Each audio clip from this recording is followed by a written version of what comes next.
Tooth paste లో చూసినట్టయితే చాలా రకాల కెమికల్స్ ఉంటాయండి. జనరల్ గా ఎవరం గమనించాం మనం. టూత్ పేస్ట్ లో ఒక టైటానియం ఆక్సైడ్ అని ఒక కెమికల్ ఉంటుంది. ఇప్పుడు 2012 లో కూడా దాని మీద study that can cause ADHD. మనం 2 years నుంచే వాళ్ళకి పళ్ళు తోగుతూనే ఉంటామండి విత్ టూత్ పేస్ట్.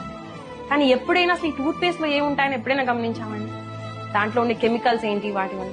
ఎందుకంటే చాలా రకాలైన కెమికల్స్, ట్రైసోక్లాన్ అని, సోడియం లారల్ సల్ఫేట్, ఏదైతే దానికి నురగొస్తుందో దీని వల్ల మనకి ఎండోక్రైన్ అనేది డైరెక్ట్ గా ఎఫెక్ట్ అవుతుంది. థైరాయిడ్ డిస్రప్టర్ అండి. ట్రైసోక్లాన్ అని మీరు కనుక చూసినట్టయితే it is a thyroid disruptor. ఎందుకు ఇన్ని థైరాయిడ్ వస్తున్నాయి అంటే వీ హ్యావ్ రీజన్స్ అండి. సో ఇలాంటి ఎన్విరాన్మెంటల్ ఎఫెక్ట్స్ కనుక మనం కనుక తెలుసుకుని వాటి నుంచి వాళ్ళని తక్కువ స్టార్ట్ అయిపోతుంది. ఫస్ట్ పనిలోనే మనం వాడేదే ఫుల్ గా కెమికల్స్ తో ఉండే ఇది